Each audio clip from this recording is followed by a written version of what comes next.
This is the call center, both a model of efficiency and a denial of humanity, a place where no one belongs.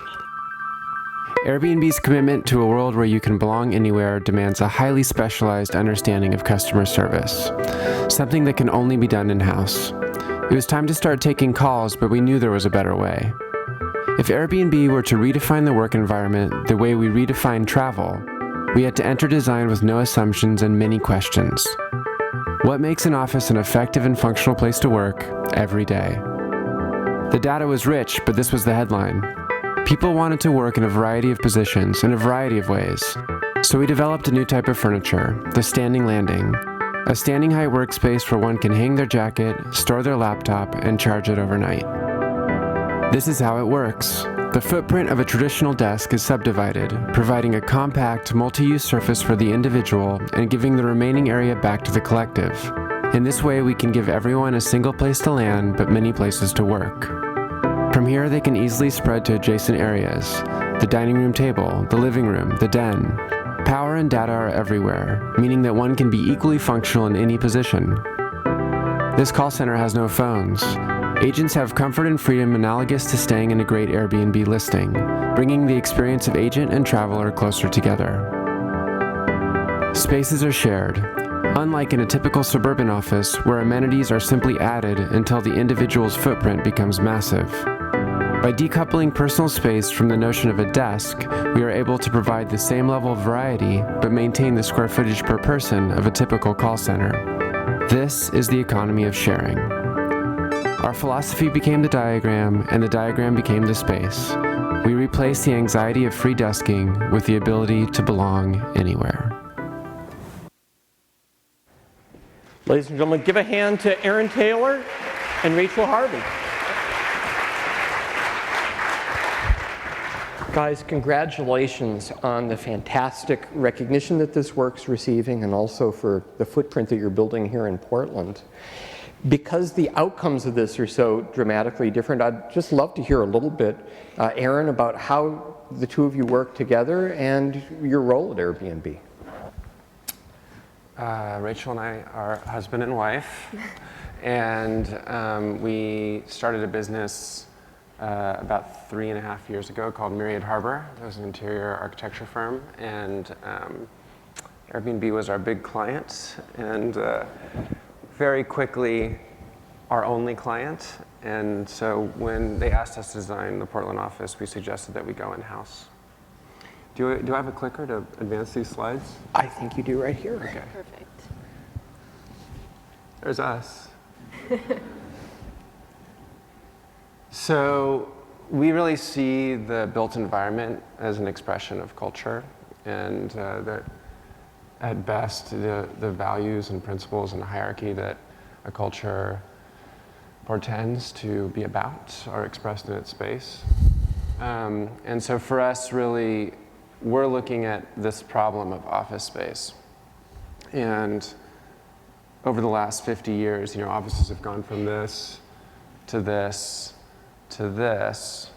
And really this condition, right, is a result of an idea about openness and kind of opportunity and free desking and stuff. But what happens is you get this grid of table and chair with some lounges, and then slowly the lounges start to disappear because everyone's running out of space, and then it's just really a sea of desks, and the only place Golden can innovate is at his chair, And so the issue with that is that it limits variety, and it starts to isolate people, and they feel kind of stuck. This feels a lot like urban design. It is. Mixing mixed use versus homogeneous use. So Airbnb Environment's problem is this. It's not that we're going to solve density. Density is always going to be there. We're not going to create really big, crazy spaces, but we want to make density into a good experience. And so that's what that video is really about. Like, how do you create a high density space that feels good to be in? So take it from that to that. And we don't see it as a top-down edict where we say, like, this is how you guys should be working, but we always take research as our starting point. That's a great launching point then to talk about the Portland office. And both the size of this undertaking, because we know that this was a large undertaking, but also the ways that you managed the changes in culture to get things right. Want to take us through that work a little bit? Certainly, yeah. So the Portland office is located at the Blagan Block, to orient you in space, although a lot of you might be familiar with it. It's a building right underneath that big Made in Portland sign. So we arrived in Portland, and basically our task was to understand what is the CX workflow. Our Portland office is our North American CX hub, where all of our customer experience agents help our hosts and guests when they might be having some problems. So we arrived at Blagan Block, and the first thing that we did was we started to talk with the employees there. We undertook a 2-week research phase where we talked to them in a variety of ways. We did brainstorm sessions, and we asked them what would make an office a functional place and an enjoyable place to be every day. We also did one-on-one conversations to start to understand what are the themes that we're going to be talking to these groups about. And once we understood the themes such as needing to know where to go every day, or wanting to kind of understand how do you navigate the office, not just in a social way, but also in a functional way. And then after we kind of understood those themes, we wrote this digital survey and sent it out to everyone. I'm a bit more of a shy person, and so surveys are really a way to give an opportunity to everyone to voice their opinion, whether they be the most sort of out there person who comes up to you, or the person who has their opinions but is a little bit more shy. So the headline of the survey was that people wanted variety in this space. They really wanted to be able to work in a variety of ways, and they wanted that freedom to be able to choose how they were working. So as that video mentioned, right, this idea of subdividing personal space and then giving it back to the collective so that people can actually have opportunity throughout the day was core to this. But there's a couple other things that are sort of essential to our understanding, and one is that people like high contrast spaces, right? If you're saying, hey, you can work anywhere throughout the day, you better have a meaningfully different experience when you move. If you're just moving to work at another white table, why would you ever move? And so we created these distinct zones that have a feeling that feel like a library or feel like a big bright cafe or whatever, and people can migrate through them. And then the other thing that's core to the way Airbnb offices are designed is our meeting rooms are always based on listings, and so it's a way to connect the user, the employees, to what we're providing as a brand. We are a catalyst for a heterogeneous understanding of travel. And this is a treehouse in England, and this was one of our inspirations for the listings. And so we designed it so that not only was the interior indicative of the space, but the exterior was an expression of that listing. And it was a kind of, simplified version of that form. You're creating kind of an inside-out experience where you're bringing the product, which might be otherwise very digital, into the environment in a tactile way. Exactly. Absolutely. And I think that the reason that Rachel and I work at a tech company is because that tech company is about physical space, right? It's about connecting people to physical space. This is another example of that. There was 2 treehouse listings.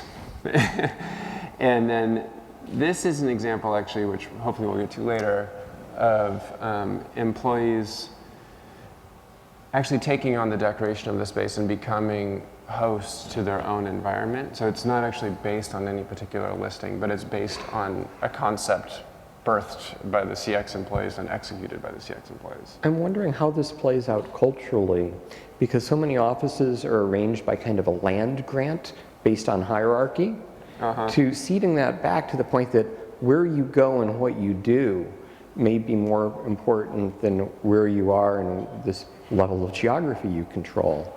Have people talked about there being a culture that changes, or the effects of that from changing the land grant? I mean, part of me thinks that like if you sign up to work at Airbnb, you have zero expectation about like having an office or having a space that is an environment in flux no matter what. So I don't think we have to worry about that, but we do have to inspire people to share no matter what. So this is a consistency with the culture and it's being amplified. Right. It's a consistency with Airbnb culture overall, but it's also really an interesting consistency with the CX culture. Our CX agents have a pretty wide range of freedom in terms of how they can creatively solve problems. And so this idea that like, not only do you have the freedom to move about within your workspace, that's reflected in the freedom that we give them to solve problems. So like they have agency to understand if I have a certain problem, what is the best solve for my customer? Is it that we pay for them to go sit at a corner cafe, buy them an hour of Wi-Fi and a coffee while they wait for their host? Or is it something different? Do they really need to get rebooked, et cetera, et cetera? So there's that kind of parity between the agency in space and the agency in their jobs. And a kind of adaptiveness that fits with the culture too. Totally. So let's talk about the way, Erin, that this moves globally. You know, there are a lot of things for getting something right in Portland, and it happens at one scale, but I have no doubt that you both have different cultures and different scales around the world. So how does this adaptiveness scale out to the other sites? All right, I'm going to skip through this section of slides about making things in Portland. We can go back to it if we want. We made 70% of the furniture of this project was made in Portland. So I can show you this slide. We have 21 offices all over the world, and obviously headquarters is in San Francisco. And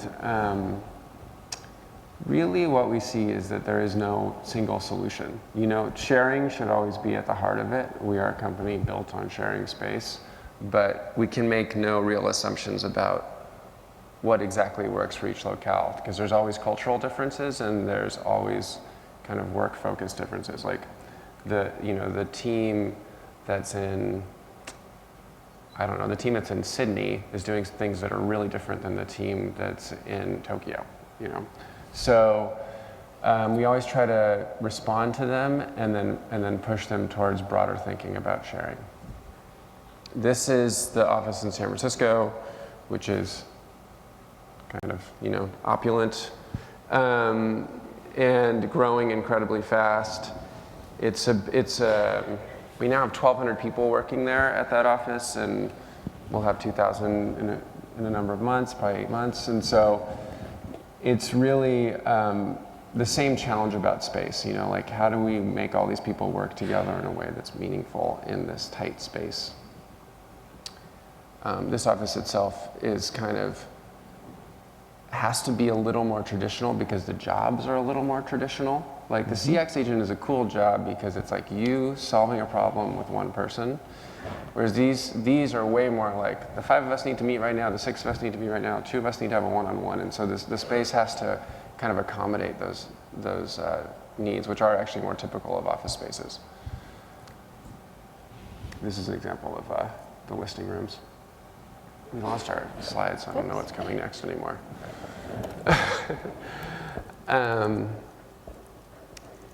And in San Francisco too, there's the kind of creative division that we're a part of, and there's a making component to that. We're a company that's founded by designers, founded by industrial designers. You guys may not know that. I think it's very unique for a tech company to be founded by people from the design industry and not from the sort of engineering side of what makes a product happen.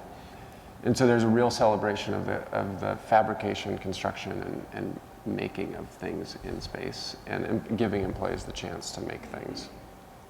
It's interesting how so many of these values come back to core cultural values, even founder behaviors that are inserts. There's this real feeling of alignment that what you're making isn't changing, it's strengthening. Yeah, it definitely is.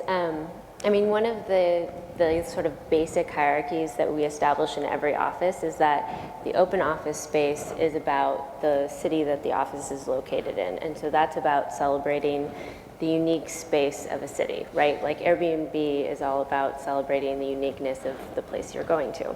So the open office is about the local city, and then the conference room is about the product. And so it's about celebrating the fact that, yes, you're in a unique city, but we're offering this connection to global unique places. And so that was pretty early, like laid down as what an Airbnb office is, and our job is to really push the boundaries of like, what does that mean? And so by having employees, Erin alluded to this, having employees help us decorate or really host those rooms, we're kind of playing on, this is not just like a decorated room, but it's something that people really care about in the office, and they help us build it. It feels like you're conveying an ownership to the people who inhabit. So in wrapping up, are there any takeaway thoughts as we've talked about intentional culture and connecting better with customers? I feel like there are a lot of parallels between what you've built and your product experience. Are there any wrap-up ideas that I wanted to you want to leave us with? Yeah, I mean, I think this is the core thing for us, is that how do you take insights and literally deploy them on a plan? Like, how do you take the information that you receive and respond to it explicitly in a plan, and not just in like an organizational structure or like 5 more bean bags or whatever. Like, how does it actually affect a layout and make you rethink space? And so to us, like, the whole office environment is exciting because we spend at least a third of our life in office environments. If you're a tech company, then you spend half your life in an office environment. And it has to provide you something that's more than just a place to work, right? Like, it should open your mind, and you should have surprising realizations because of how you can work in it. So insights drive plan, and plan to some degree drives experience and culture. Yeah, and the culture is everything. I mean, without a active, engaged culture, you don't get innovation, and you get this kind of static repetition of ideas. Super, guys, I want to thank you for joining us today, and many of us are fortunate to be in Airbnb spaces and be spending our time there, and getting this little peek behind the scene, I think, adds to our experience and our appreciation. So Great. thanks. Thank you. Thank you. All I want